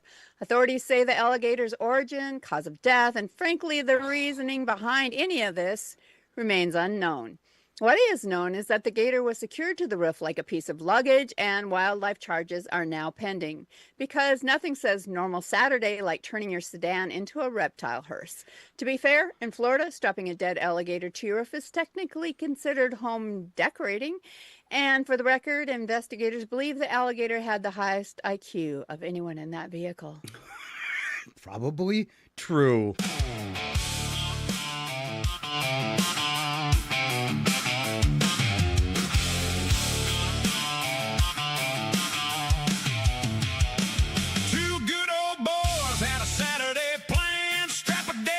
To the roof of the van, cruise through Celebration like they own the street. Disney's watching, boys and girls, ain't this sweet? Gator on the roof, two Florida men. Zero proof for common sense or a plan or a working brain. Only in Florida, let's do it again. Yeah. Almost as fun, Pittsburgh, Pennsylvania. The very Reverend Aidan Smith, head priest and dean of Trinity Episcopal Cathedral, I didn't say that with conviction, is facing criminal charges after allegedly shoplifting more than $1,000 worth of baseball cards from Walmart. Yes, Walmart, not the cathedral. Which wouldn't have been stealing. Walmart. Charges were filed on March 11th after surveillance footage allegedly showed the Reverend concealing the cards. Notably, he was not wearing his vestments. Incognito. Suggesting this may not have been his first commandment violation. Because he dressed for the occasion. Investigators have not confirmed a motive, though thou shalt not steal is generally considered a key part of the job description. In his defense, he may have been trying to get closer to a higher power, specifically a rookie Mike Trout card. His congregation says they're praying for him, which, to be fair, is the one thing he should absolutely know how to do. I've entitled his song, Pearly Gates.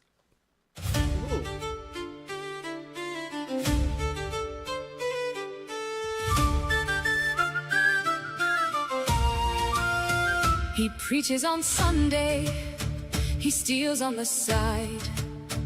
Stuffed 1,000 trading cards in his pants to hide. The Lord giveth and the Lord taketh away. But Walmart's got cameras, Reverend. Have a blessed day. Father, forgive him, he knows what he did. Thou shalt not steal, but he went and did it. Collared by the law in the Walmart aisle. Very Reverend Smith, you're gonna see Gates, but just a while.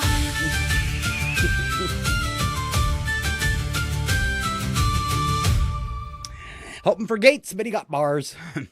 You know what I love about that whole song is it has a really folky, pagany feel. Yes. Do you think I might have done that on purpose? Yes. Yes, I did. It's like you did it on purpose. Oops. Now our next story comes out of Battle Creek, Michigan, which saw a maritime mystery on April 7th when a wooden barge broke free from a construction site and floated 2 miles down the Kalamazoo River.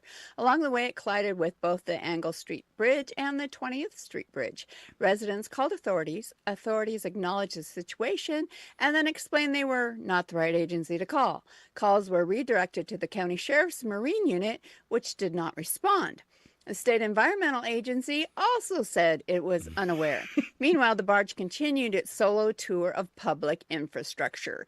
Eventually, it was stopped. The bridges survived. Accountability did not. In Michigan's defense, a barge driving itself into 2 bridges is still more organized than some government responses. And good news, the barge has since been identified, and it's reportedly doing better than the agencies that were supposed to stop it.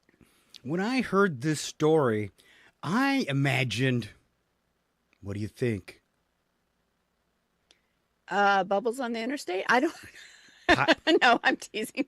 It's like, are there bubbles? No, there's no bubbles.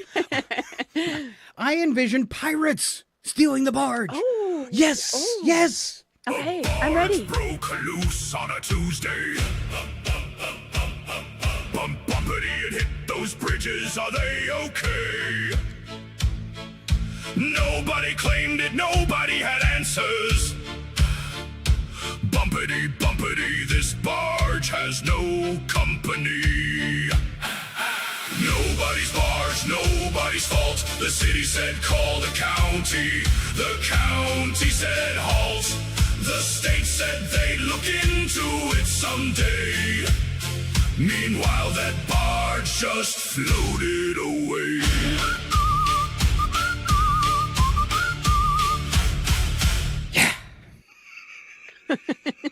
Just floated away. All right, more animals. Lots of animals in the news. In Thailand on April 8th, an unnamed ostrich escaped from an animal cafe and made a break for freedom. An animal cafe where you can go eat with wild animals. Okay. Yeah. It took a long break. Bird ran nearly 10 miles down a busy highway on foot at full speed, which for an ostrich is like 40 miles an hour. Right? This was before animal control finally caught up and safely captured it. Experts believe the ostrich simply evaluated its working conditions and resigned. The animal was unharmed. Several drivers, however, reportedly needed a moment to process what they had just seen. 10 miles on a highway at full speed. The ostrich now officially has better cardio routine than most of us and zero excuses. Authorities say it was safely returned to the cafe. Ostrich declined comment, but sources say it's already planning its next escape.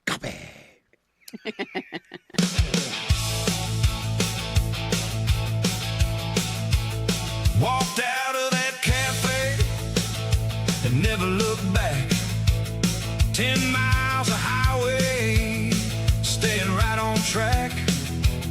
Car swerving left, car swerving right. That ostrich decided today it was gonna live its life. Run, ostrich, run. Run, ostrich, run. 10 miles of highway underneath the Thailand sun. Nobody's gonna cage what cannot be contained. Run, ostrich, run, you magnificent bird of fun. Run! Never thought a song about an ostrich could be cool.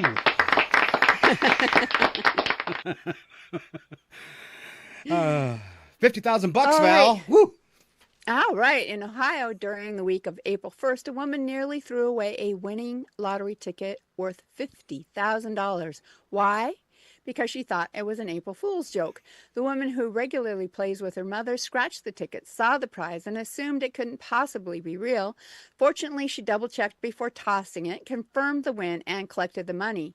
Her mother, we're told, has been insufferably correct ever since. She thought $50,000 was a prank. Most of us have the opposite problem. Our actual lottery officials... Okay, sorry, that was my error. Our actual lottery officials confirmed the win is real. Her mother confirmed she will never stop mentioning it. Both are considered life-changing events. She scratched off a ticket, said yeah, right, and blew it off. $50,000, she laughed and she scoffed. Mama said, girl, you might want to check twice. Now she's cashing that ticket and mom's charging for advice. Every family dinner's just a victory lap, with mom saying told you in a non-stop recap. She thought it was a joke, just an April Fool's line. Turns out she was holding like 50 grand the whole time. Life changed quick from a scratch and a grin. One got the money, one got the win. Yeah, the cash is real, but the lesson is brutal. Never doubt mom, it's legally futile. Yeah, all right. On to Poland. I'm going to make some Polish people mad with this one. Oh, good. In Rybnik, Poland, on April 10th, a woman out jogging encountered something she absolutely did not expect. A large Central American rodent known as an agouti just wandering down the road. Authorities confirmed the identification, which immediately raised two questions. Why is it here, and how did it get to Poland? Agoutis are native to Central and South America. Poland, not so much. Officials safely recovered the animal and have launched an investigation how a giant tropical rodent ended up in their jurisdiction. A sentence never before used in Polish law enforcement. No one knows how it got there. The agouti knows, and based on its expression, it's not talking. Authorities say the animal's doing fine. Jogger reportedly considering switching to a treadmill and never making eye contact with nature again. Could you imagine if you saw something that looked like a giant rat? Oh. That you need to run away from? I call this touching song the Poland Pig. He came from Central America, ended up in Rybnik. Nobody speaks his language, nobody has a fix. A jogger saw him trotting like he had somewhere to be. A giant South American rodent living his life in Poland completely free. How did you get here? Oh, how did you get here? Giant guinea pig, so far from home, so far away. Why would you want to see your cousins in Poland anyway? Oh, boy. Ooh, see, I knew it would make some Polacks, man.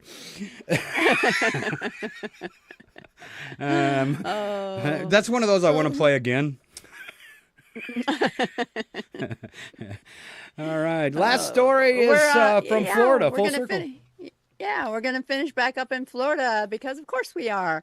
In St. Johns County on April 10th, emergency responders were called after a car struck an owl, and the owl became lodged alive inside the vehicle's front grille. Responders carefully dismantled part of the car to free the bird, which survived and was transported to a wildlife rehabilitator in stable condition. The driver was shaken. The owl was described as annoyed, which feels fair. Now, wildlife officials expect a full recovery and noted this marks yet another Florida animal being taken somewhere it absolutely did not want to go. And another first, my first owl song. Yeah, back in Florida, yeah, you know the drill. Another normal day, another what the heck thrill. Driver hits an owl, not great, not chill. Next thing you know, it's stuck in the grill. Eyes wide open like you gotta be kidding. Riding shotgun where the radiator sitting. Hit that grill and thought, well, this is it. But Florida first responders, they don't quit. It's a Florida ride you don't wanna take. Front row seat on a highway mistake. Owl said, buddy, I was flying free. Now I'm part of your car. This ain't on me. He'll make it through, but let's be real. He's never trusting cars. Or Florida, or grills. That's when the bird lifted his wing and said, at least I wasn't strapped to the top of a car. Instead.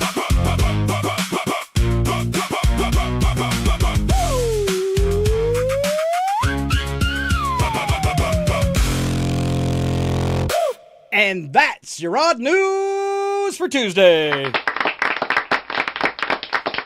I want to thank everyone for being here today. Remind you that you can catch up on this broadcast if you missed any part of it. We do cutouts of this and we post them through the week. We do shorts on Instagram, iHeart, Alexa, through Amazon, Facebook, Twitch, YouTube. I probably missed something. Just Google Rogue Frequency Network and Scott and Val Save the Universe and you will find us. If they find us on a platform, what should they do then, Val? Oh, please subscribe or follow. We would love a hi, comment on the show, anything like that, just to know that you're there. And if you do all that, especially if you comment, we're gonna give you a shout out on the radio. That's right. That's right. So yeah, if you wanna be semi-famous just like us. Yeah. We will mention your name on the radio. All right. A big thanks to Ken Owens, Alan Milani, and Joel Wilzinski for being on the show each and every week. Next week, number 15. Wow. It's climbing up fast. All right. I really can't believe it's been 15 weeks already. Yeah. going fast. Coming up in 15 weeks that we're doing this show. 15 weeks, I kind of feel like we're ready for a vacation week. Oh. Spring break? I'm thinking about it. But we've got a great momentum going, so we hate to ruin that. Yeah, check us out online. Anything else, drop us a note. We'd be more than happy to chat with you. And thanks so much for listening on the radio and online to Scott and Val Save the Universe. Say goodbye, Val. Goodbye. Love you, brother. Love you, too. Everybody have a great rest of your week. Step back, everything will be okay. Two new heroes to face the day. Now throw all your fears away. And they're both in tights array. Scott and Val, here to save the universe. It's not a bad joke or even a curse.